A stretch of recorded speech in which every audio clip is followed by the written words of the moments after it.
జై స్వరాజ్య టీవీకి స్వాగతం. మనతో పాటు ఈ రోజు ఉన్నారు doctor Manasa, pro health multi speciality clinics నుంచి. నమస్తే మానస. నమస్తే అండి. బాగున్నారా మేడం? బాగున్నాను. Yes madam. సీజన్ మారినప్పుడల్లా శరీరంలో రకరకాల మార్పులు జరుగుతూ ఉంటాయి. సో చలికాలంలో ఎట్లాంటి మార్పులు జరుగుతాయి, ఎట్లాంటి ప్రికాషన్స్ తీసుకోవాలి వ్యాధుల బారిన పడకుండా ఉండేందుకు? మనం కామన్గా చలికాలంలో చూసేది ఏంటి అంటే, మీరు చెప్పినట్టు ఇలా సీజన్ మారంగానే ఇనీషియల్గా వచ్చేవి ఏంటి అంటే కోల్డ్ కానీ, కాఫ్ కానీ, ఊపిరికి సంబంధించిన సమస్యలు చాలా ఫ్రీక్వెంట్గా వస్తాయి. స్పెసిఫిక్గా ఆస్తమా పేషెంట్స్ ఎవరైనా ఉంటే వాళ్ళు చాలా జాగ్రత్తగా ఉండాలి ఈ కాలంలో. ఎందుకంటే వాళ్ళకి అటాక్స్ ఎక్కువ అవ్వడం కానీ అలా జరుగుతూ ఉంటాయి ఈ కాలంలో. అండ్ ఇవి కాకుండా మనం ఇంకొకటి ఏంటి అంటే, కొంచెం పెద్ద వయసు వాళ్ళకి హార్ట్కి సంబంధించిన సమస్యలు కొంచెం ఎక్కువగా వస్తూ ఉంటాయి. అది కాకుండా ఉండాలి అంటే పగలుపూట కొంచెం పొద్దున్నే 4ంటికి 5ంటికి లేచి బయటకు వెళ్ళడం లాంటివి ఏం చేయకుండా ఇలా ఇంట్లో కొంచెం వార్మ్గా ఉండాలి. బేసిక్గా మనం ఏమి కోల్డ్కి ఎక్స్పోజ్ అవ్వకుండా ఉంటే సరిపోతుందండి. పెద్దవాళ్ళకి ఏంటి అంటే ఆ రక్తం అనేది వింటర్ సీజన్లో కొంచెం థిక్ అయిపోతుంది. దానివల్ల మనకి ఈ ఇబ్బందులన్నీ వస్తూ ఉంటాయి అన్నమాట. సో హార్ట్లోకి బ్లడ్ ఫ్లో సరిగ్గా ఉండకుండా హార్ట్ స్ట్రోక్ అనేది చాలా కామన్ అయిపోతుంది ఈ కాలంలో.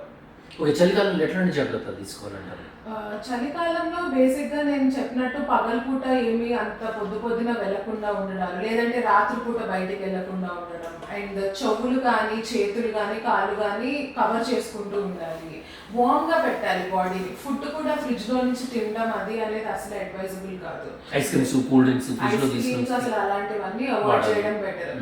ఏంటి పైపింగ్ హాట్ ఫుడ్ ఇంకా తీసుకొచ్చి పొయ్యి మీద నుంచి తీసుకొచ్చి తినేయాలి. అంత వేడిగా ఫుడ్ తినడం అలాంటివి చేస్తూ చిన్న జాగ్రత్తలు తీసుకుంటే సరిపోతుంది.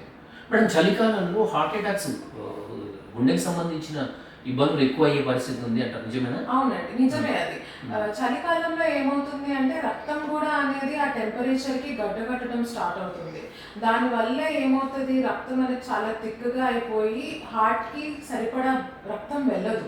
దానివల్ల మనకి ఇబ్బందులు అనేది వస్తాయి. హార్ట్ అటాక్లు అనేది చాలా పెరిగిపోతూ ఉంటుంది. మనకి హార్ట్కి సంబంధించిన విషయాలు కానీ బ్రెయిన్కి సంబంధించినవి కూడా వింటర్లో అందుకే చాలా కామన్గా ఉంటాయి.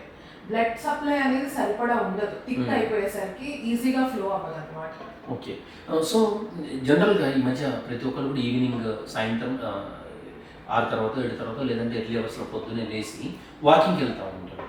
నేను ఒక డాక్టర్ గారు నాతో చెప్పడం జరిగింది, ఉదయం చలి ఎక్కువగా ఉన్నప్పుడు, మంచి ఎక్కువగా పడుతున్నప్పుడు వాకింగ్ చేయకూడదు అని చెప్పి.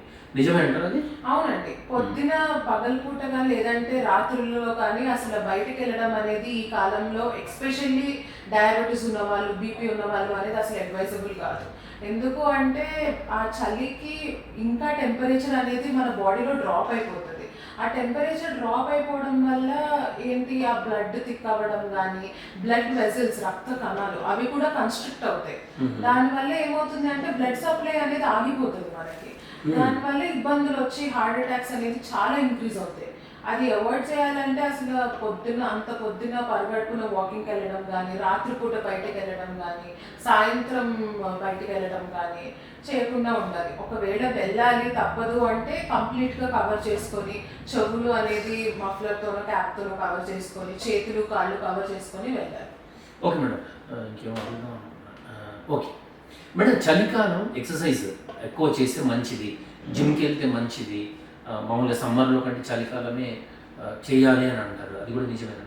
అదే నేను చెప్పాను కదా, ఏంటి అంటే జిమ్లో మనకి వింటర్లో చెమటలు అనేవి పట్టవు.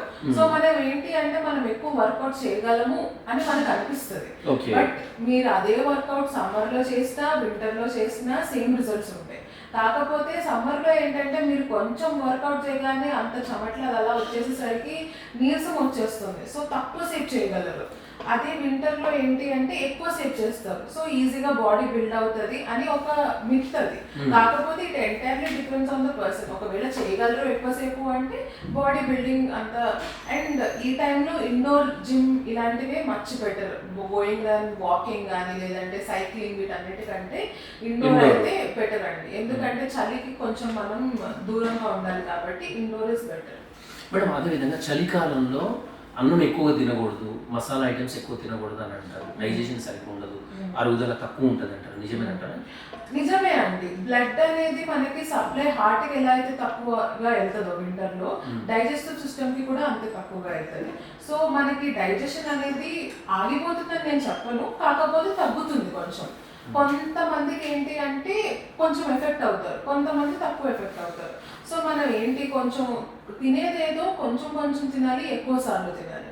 అలాంటప్పుడు ఏమి ఇబ్బంది ఉండదు. అండ్ తినేదల్లా వేడి వేడిగా తింటే కొంచెం మనకి జలుబు బారిన పడకుండా ఉంటాం. చలికాలంలో చిన్నవాళ్ళు కావచ్చు, పెద్దవాళ్ళు కావచ్చు, మిడిల్ ఏజ్ వాళ్ళు కావచ్చు, ఇవి డిసీజెస్ బారిన పడకుండా ఉండేటందుకు ఎట్లాంటి జాగ్రత్తలు తీసుకోవాలి? ఎట్లాంటి జాగ్రత్తలు అంటే నాకు ఫస్ట్ చెప్పినవి. ఫుడ్ అనేది బాగా తీసుకోవాలి. ఫుడ్ అనేది మంచిగా వేడిగా తినాలి.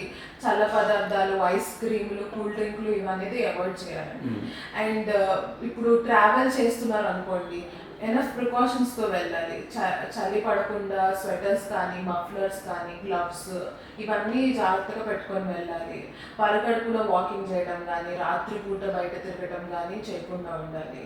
అండ్ ఎక్కువసేపు చలిలో ఉండకుండా చూసుకోవాలి. మన బాడీ టెంపరేచర్ అనేది పడకుండా చూసుకోవాలి. అంటే ఎక్స్ట్రిమిటీస్ అంటే ఏంటి, చెవులు కానీ, చేతులు కానీ, కాళ్ళు కానీ, ఇవి అనేది చలి పడకుండా ఉండాలి. అలాంటప్పుడు సరిపోతుంది. ఓకే మేడం, ఊర్లలో చూస్తూ ఉంటాం చలికాలంలో చలిమంటలు వేసుకొని కూర్చుంటారు ఎక్కువగా, బాగా హీట్కి. అది కూడా కరెక్ట్ కాదేమో కదా? అది కరెక్ట్ కాదా అంటే మీరు చెవులు అనేది కవర్ చేసుకోవాలండి. ఆ టైంలో కూడా చెవుల్లోకి చల్లగాలి అనేది ఎప్పుడూ వెళ్ళకూడదు. అంటే అంత హీట్ దగ్గర కూర్చుంటే బాడీకి అంత హీట్ తగలడం, అది ఏంటి అంటే మనకు ఒక మంచిగా అనిపిస్తుంది, అదొక ఎక్స్పీరియన్స్ అంతే. వెళ్ళి అక్కడ కూర్చుందాం, చలిమంట వేసుకుంటే వేడిగా అనిపిస్తుంది అనేది ఒక ఎక్స్పీరియన్స్. మీరు ఆ టైంలో కూడా మంచి ప్రొటెక్టివ్ క్లోతింగ్ వేసుకోవాలి. ఏం వేసుకోకుండా వెళ్ళి కూర్చొని చలిమంట పెట్టుకున్నంత మాత్రాన టెంపరేచర్ ఏం పెరగదు బాడీలో. మనం ఏంటి ఎనఫ్ ప్రొటెక్టివ్ మెజర్స్ తీసుకొని వెళ్ళి అదొక ఎక్స్పీరియన్స్ లాగా ఎంజాయ్ చేయండి, అది తప్పు కాదు. బట్ నార్మల్ గా వెళ్ళిపోయి ఏం మెజర్స్ లేకుండా అలా చేస్తే మాత్రం అది కూడా ఇబ్బంది. వామ్ వాటర్ లేవంగానే వేడి నీళ్ళు కూడా తాగొచ్చు కదా? వేడి నీళ్ళు తాగాలండి. ఈ కాలంలో అసలు లేవంగానే వేడి నీళ్ళు తాగడం చాలా మంచిది. మన బాడీలో ఏంటంటే ఇలా ప్రాపర్ టెంపరేచర్ అనేది రిజిస్టర్ అవుతుంది దానివల్ల. సో వేడి నీళ్ళు అనేది తాగడం చాలా మంచిది. చిన్నపిల్లలు తొందరగా ఎఫెక్ట్ అవుతూ ఉంటారు కదా, ఇమ్యూనిటీ కాస్త తక్కువ ఉంటుంది.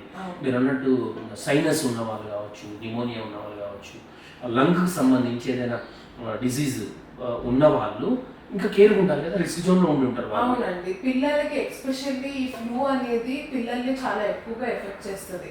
ఎందుకంటే ఇమ్యూనిటీ చాలా తక్కువగా ఉంటుంది. వాళ్ళు ఏంటి పెరుగుతున్న కొద్దీ వాళ్ళ ఇమ్యూనిటీ కూడా డెవలప్ అవుతుంది. సో వాళ్ళకి చిన్నప్పుడు ఏంటి అంటే ఇమ్యూనిటీ తక్కువ ఉండేసరికి ఈజీగా ఫ్లూ ఇదంతా వచ్చేస్తుంది. వాళ్ళు ప్రివెంటివ్గా వాళ్ళకి ఏంటి అంటే వేడి వేడి పదార్థాలు తినిపించడము, బయటికి తీసుకెళ్లకుండా ఉండడం చల్లగాలిలో, ఇలాంటివి తీసుకుంటే సరిపోతుంది. అండ్ ఫుడ్ కూడా వాళ్ళకి మంచి న్యూట్రిషియస్ ఫుడ్ ఇచ్చి వేడి వేడి పాలు కానీ, మీరు చెప్పినట్టు వామ్ వాటర్ ఇవ్వడము, రసం, అన్నం ఇలాంటివన్నీ వేడి ఫుడ్ తినాలండి. బేసిక్గా చలి పదార్థాలు ఏమి తినకుండా ఉంటారు.